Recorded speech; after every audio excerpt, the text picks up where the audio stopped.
Ve ben böyle ölümle yüz yüze geldiğim en yakın an o andı herhalde.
Who is next? You're going. Can I? Yeah.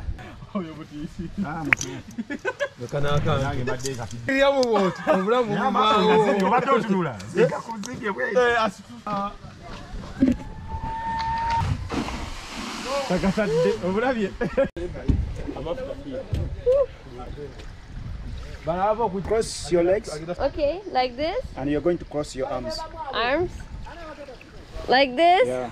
Okay. 3, 2, 1. Chin onto your chest. Yeah. What the?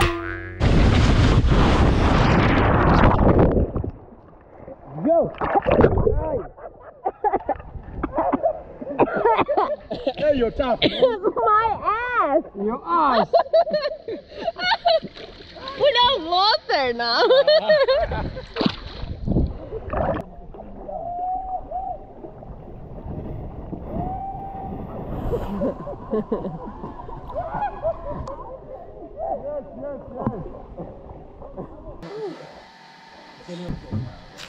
Bu arada az önce ilk defa Nil Nehri'ne girişime şahit oldunuz. Hayatımdaki ilk ve böyle enlerin arasında bir şey oluyor bu şu an.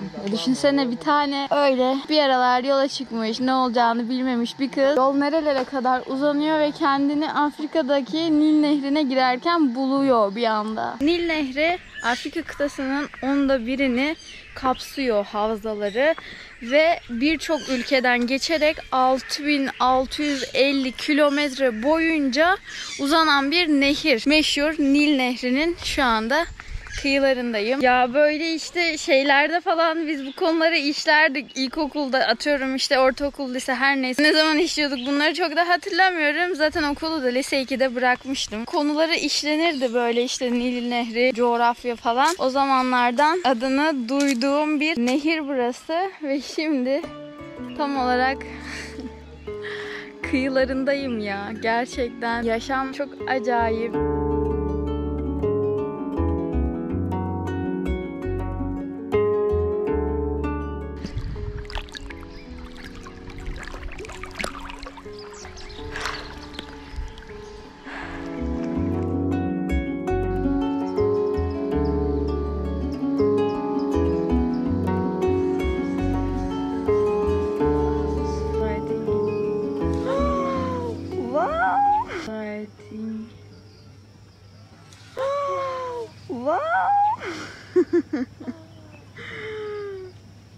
Karşıdan karşıya atladı. Gel, gel. Merhaba. Hello. Wow, look at that. Abi çok güzel ya. Herkese günaydın. Şu an Nil Nehri kıyılarındaki böyle ikinci günüm oluyor ve bu ikinci günümde rafting'e gidiyoruz. Bugün gün boyu Nil Nehri'nin üzerinde rafting'de geçecek ve ben bunun için gerçekten çok heyecanlıyım.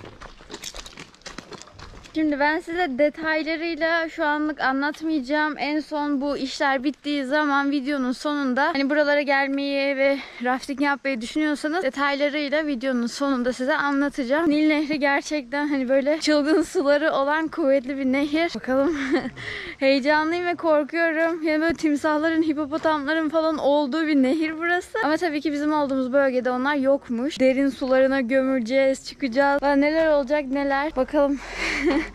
Çok heyecanlıyım. Beraber izleyeceğiz.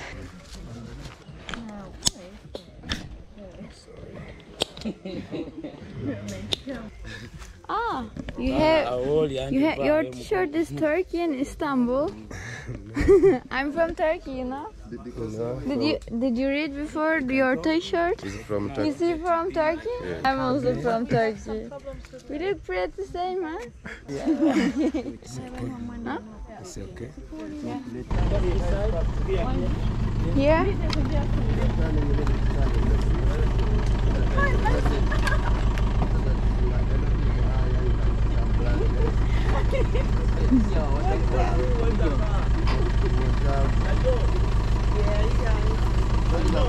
Oi.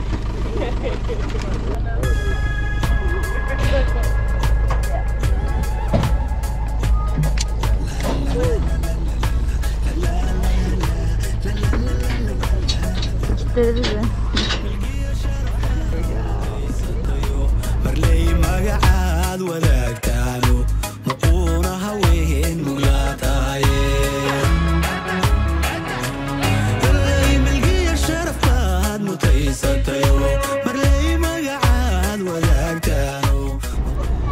Hello. Yaklaşık bir 20-30 dakika kadar bu şekilde araçla gidiyoruz nehrin kıyısına doğru. Daha sonra da raftingi başlatacağız ekiple beraber. Bu şekilde gidiyoruz şimdilik.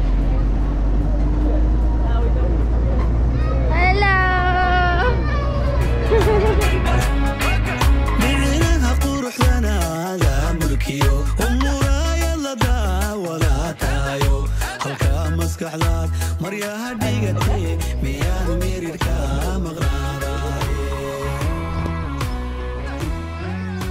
Şöyle bir durum var. Kamerayı yanıma alamama gibi bir durum var. Çok riskli olduğunu söylüyorlar. Su çok kuvvetli ve kameranı kaybedebilirsin diyorlar.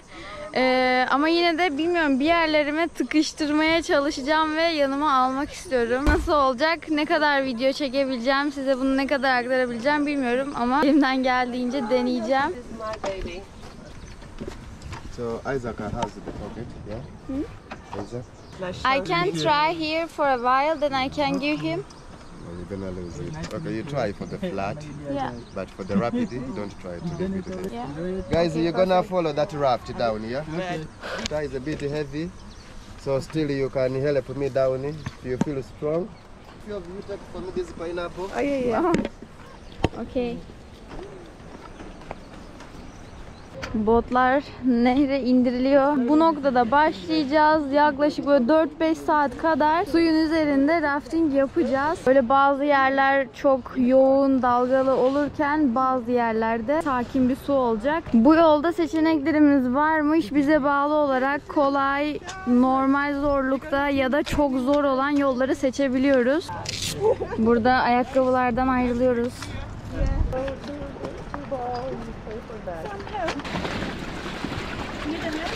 This is the boat. I call it. It is the bus for the day for us. In the front, we need 2 people to sit here on the edge. This cross tube is not the seat. This is more dangerous. We have. If you let it go, guys, this is gonna find you on your face. It's gonna find your neighbor. Keep always your hand here and use your body. Yeah, like this. Person on the front, you are going to be the key for us on the back. When I say forward, you go fast.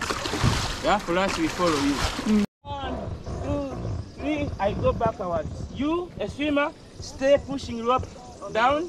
and the kick, don't let it go until I pull you in. If you are not helping you, I leave you. Yeah, if you are not helping you, I leave you because it's gonna be heavy for me. Adam öyle şeyler anlatıyor ki çok gerildim yani. Yok işte düşerseniz ayağınız sıkışırsa, taşa şu olursa, bu olursa falan, böyle riskleri anlatıyor. Düştüğümüzde neler olabileceğiyle alakalı. Bayağı korktum. Okay, let's go forward. Şimdi etrafımızda şöyle 3 tane güvenlikçi var. Düşme durumlarında falan, herhangi bir acil durumlarda bizi kurtarabilmek için, çıkarabilmek için. Bir tane de şurada büyük botumuz var. Onlar da yine güvenlik botu. Ama yine de çok korkutucu. Hadi bakalım. İleride dalgalar başlıyor şimdi. Yaklaşık 4-5 saat boyunca böyle suyun üzerinde kayacağız. Oh my god.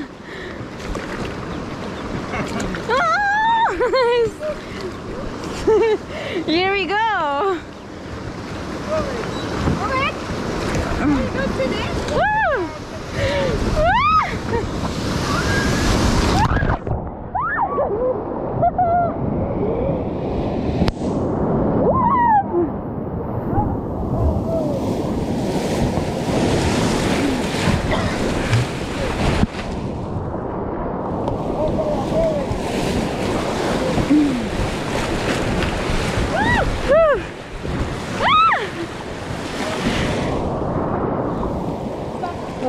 İlk seferi atlattık. Yola devam. Keep the pad on the boat like this, and I try to pull you out nice and easy. Pull out. Yeah? Yeah, right now. Polat? Why? Okay. Tehlikeli yerlere gelmeden önce pratik yapıyoruz.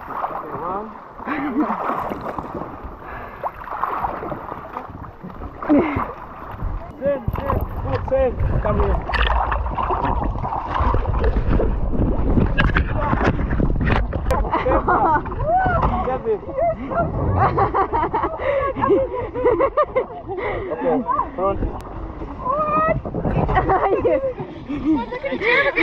Okay, position. Cheers. This one. This is the George classroom. Let's go. Part 2.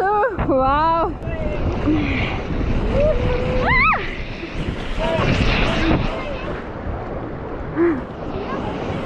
Ah.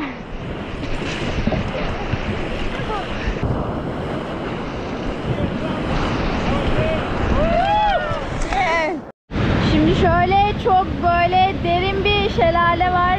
Bizim adamlar buradan böyle botları aşağıya indirdiler. Yani bu çılgın suya girmedik. Önceden su buna müsaitmiş ama şu an girersen dibine çökersin, çıkamazsın gibi şeyler söyledi. Zaten acayip tehlikeli görünüyor buradan. Epey güçlü ve bayağı bildiğiniz 3-4 metre bir düşüşü var. Orayı atladık. Botları da taşıdılar tekrardan. Yola buradan devam ediyoruz. Karadan bildiğiniz yürüdük yani. Yaklaşık 20 kilometre kadar yolculuk yapacağız. Totalde 20 kilometre boyunca Nil Nehri'nin üzerinde kaya kaya gidiyoruz. Sağımızda solumuzda köylerden geçiyoruz. Böyle çalışan emekçi insanları görüyoruz. Balıkçıları görüyoruz. Çok acayip güzel manzaralar görüyoruz bu süreçte. Güzel gidiyor yolculuk. Sadece rafting olmuyor. Aynı zamanda Nil Nehri'nde bir nevi yolculuk yapıyoruz. Ekipte arkadaşım var. Loris. Almanya'dan. Isaac. Uganda'dan. Hedy. Name? François. Oh, I didn't hear that before. Böyle bir ekip işte gidiyoruz. And we are here to deliver Nairo. Totalde 20 kilometre yol alıyoruz Nil Nehri'nin üzerinde. Güzel manzaralar eşliğinde. Yarısına bile gelmedik. Çok tehlikeli bazı noktalar oluyor. Gerçekten adrenalinin tap yaptığı anlar oluyor. O anlarda ama işte kamerayı alamıyorum maalesef. Çünkü risk taşıyor. Ama yaşaması inanılmaz heyecanlı. Sadece böyle belli partlar oluyor. O bölümleri geçerken aşırı böyle bir heyecanlı oluyor ama uzun sürmüyor. Onun dışında sakin sakin yol alıyoruz. Aynı zamanda güvenlik botumuz orada. 3 tane de kürekçimiz var. Onlar etrafımızda her zaman. böyle bir ekip olarak gidiyoruz. Totalde aslında 6 kişi için bu ekip organize oluyor. Why you're not with us? Fiona, why you left us? Come. Hey. Bu arada Fiona bizim ekipteydi. Biraz korktuğu için galiba güvenli bota geçmek istedi. Raftingini yapmıyor yani. 5 kişi devam ediyoruz yola.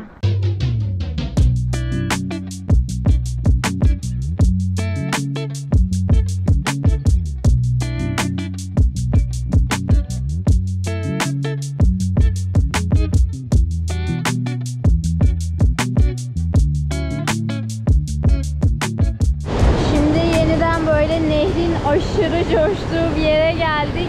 Şu görüntü var ya, inanılmaz yani. Şurada bir insan olsa bir hiç yani yok eder, direkt yok eder. Yok edici bir manzara var karşıda. Doğanın bu gücünü gördüğüm zaman insanoğlu diyorum hiçbir şey. Şu manzaraya bakar mısın? İnanılmaz bir güçle böyle akıyor. Hem her şeysin hem hiçsin yani. Bakar mısın? Şu güce, şu kudrete. İçinde yok eder ve adamlar yüzüyor orada. İnanamıyorum.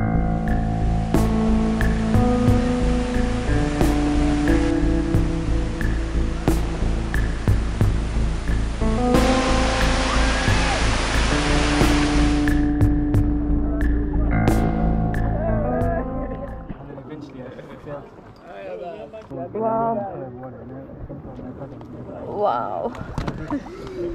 Bir şey diyeceğim, öyle bir yer geçtik ki en kötü yerdi ve bizim seçimimizdi. En zor olanından gidelim dedik ve ben böyle ölümle yüz yüze geldiğim en yakın an o andı herhalde. Bot bayağı ters döndü ve herkes düştü. Ve su aşırı kuvvetliydi. Ve şu an sonunda bitti bu arada. There's your lunch. Thank you for the day. We made it. Thank you. Thank you.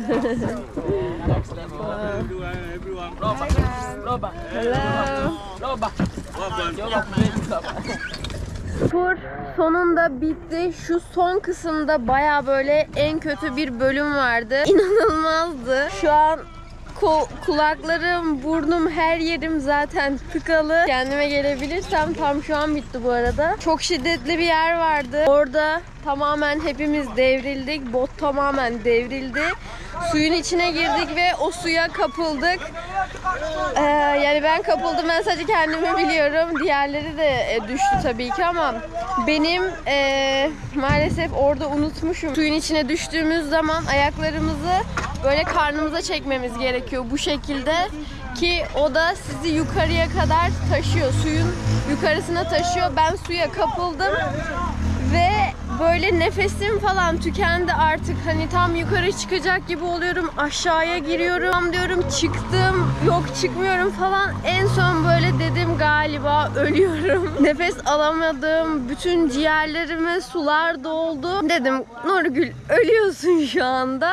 Tam o anda aklıma geldi dizlerimi çekmem ve çektikten sonra bile yukarıya çıkamadım. O kadar kötüydü ki böyle halen daha yukarıya çıkmak için bekliyorum. Dizleri çektim karnına, yine yok, yine çıkamıyorum. Bayağı kötüydü ama en sonunda tabii ki sular beni götürdü bir şekilde ve en sonunda kendimi çıkmış bir vaziyette buldum. Yani ölümle yüz yüze geldiğim en yakın andı. Bembeyaz köpükler üzerinde, hani hiçbir şey yapamıyorsun. Bütün gücün hiçbir şey. İnanılmaz bir deneyimdi. Sonunda bitti. Şimdi yemek zamanı. Cheers. Cheers. Yeah. Cheers. Cheers. Fiona. Cheers. Wow. Alfonso. Hey, but I thought that man was saying.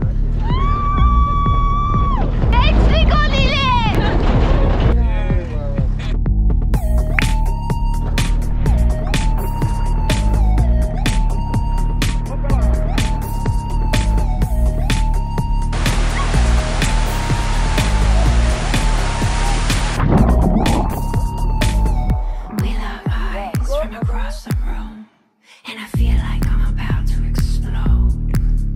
And I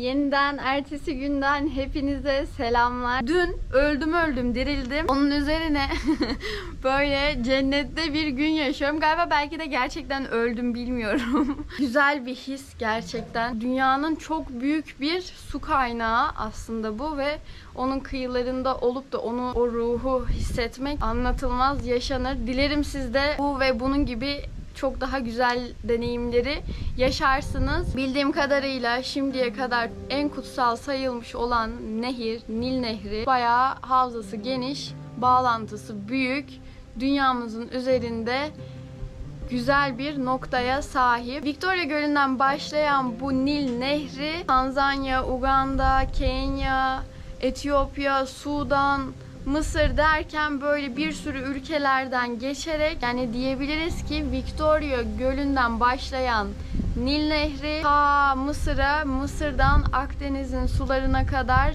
dökülüyor. Birçok kaynak var, farklı bilgiler var. Hemen hemen böyle bir yolculuk tamamlıyor bu nehir. Ayrıca buralara nasıl geldim, ulaşımımı nasıl sağladım, nerelerde konakladım, onlardan bahsedeceğim. Buraya ulaşımımı başkent Kampala'dan yaklaşık böyle 2-3 saatlik yolculukla Jinja adlı kente gelerek, oradan da ufak böyle bir motor taksi yolculuğu yaparaktan konakladığım yere kadar geldim. Jinja Nil Nehri'nin kıyılarında bir şehir. Ama Jinja'da şehirde kaldığınız zaman bu Nil Nehri'nin doğasıyla karşılaşmıyorsunuz. Tamamen bir şehir yapısı var. Konakladığım iki yeri size söyleyeceğim. Benim gibi gezginler için, böyle backpacker yani sırt çantalı seyahat eden gezginler için Nil River Explorer. Konakladığım yerde tam olarak şu an bulunduğum yer içerisinde yürüdüğüm yer.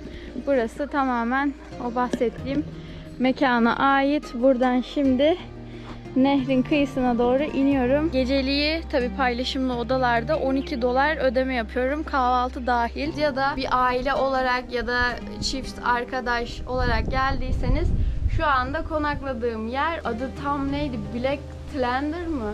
Blacklander mı? Öyle bir şey, ben şuraya yazarım zaten. Burada kalmama vesile olan buranın işletmesindeki Türk bir kadın oldu. Yani buraya gelirseniz Türk bir işletmeciyle beraber konaklamanın tadını çıkarabilirsiniz. Bölgedeki en iyi işletmelerden birisi burası. Konaklama için burayı da tercih edebilirsiniz. Bu Nil Nehri'nin sularını yuttuk, içtik, yüzdük. O bize kaydı, biz ona kaydık derken deneyimler yaşattı bize. Çok teşekkür ederiz.